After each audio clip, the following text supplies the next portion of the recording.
দীর্ঘ কয়েক বছর ধরেই বসিরহাট জেলা ও সুপার স্পেশালিটি হাসপাতালে সাধারণ রোগীরা প্রয়োজনীয় চিকিৎসা পরিষেবা পাচ্ছেন না, এমনই অভিযোগ উঠে এসেছে। ডাক্তার ও নার্সদের কাছ থেকে সঠিকভাবে পরিষেবা না পাওয়ায় প্রতিবাদে গণডেপুটেশন দিতে রাস্তায় নামেন এলাকার আদিবাসী ও পিছিয়ে পড়া সমাজের মানুষ।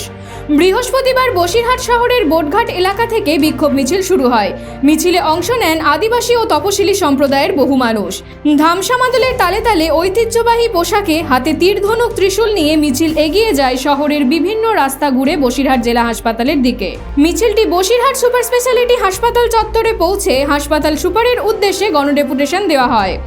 বিক্ষোভকারীদের দাবি, হাসপাতালে চিকিৎসা করাতে এসে বহু সাধারণ মানুষ নানা সমস্যার সম্মুখীন হচ্ছেন। অনেক সময় ডাক্তারদের দেখা পাওয়া যায় না, আবার নার্সদের কাছ থেকেও সঠিক সহযোগিতা মেলে না বলেই অভিযোগ তুলেছে তারা। এর ফলে রোগী ও তাদের পরিবারের সদস্যদের চরম ভোগান্তির শিকার হতে হচ্ছে।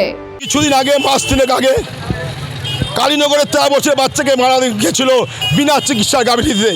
কোন ইঞ্জেকশন দেবে, প্রেসক্রিপশন না লিখে ইঞ্জেকশন দিয়েছিল।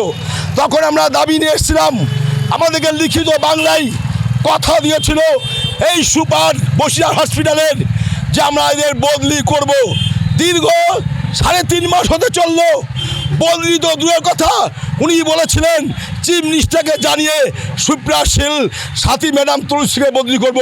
আজ অবধি আমাদেরকে কোনো চিঠি পড়তে যায়নি, বদলি করিনি। এই ডি গ্রুপে পিছিয়ে পড়া এসটিদের প্রকাশ করে চাকরি দিতে হবে, না হলে আদিবাসীরা বৃহত্তর আন্দোলন করবে। মুখ্যমন্ত্রী উনি শুধু পুলিশ মস্তান আর দালাল করে দিয়েই টিকে আছে, ওনার কথার কোনো মূল্য নেই। সকাল একরকম, বিকেল একরকম। তাই মুখ্যমন্ত্রী দুটো পদ নিয়ে আছে, পুলিশের মুখ্যমন্ত্রী, স্বাস্থ্যের মুখ্যমন্ত্রী। পুলিশের যা হাল, স্বাস্থ্য দপ্তরের তাই হাল, আর শিক্ষা দপ্তরের শ্রাদ্ধ আত্মচিৎকার করছে পদে পদে।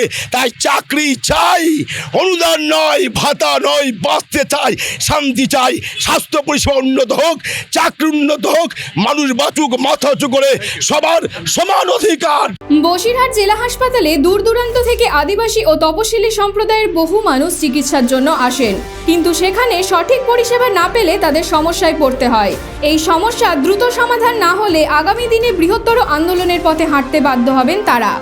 হাসপাতাল কর্তৃপক্ষের কাছে দ্রুত পরিষেবা ব্যবস্থার উন্নতির দাবি জানানো হয়েছে আদিবাসী সম্প্রদায়ের পক্ষ থেকে। News India.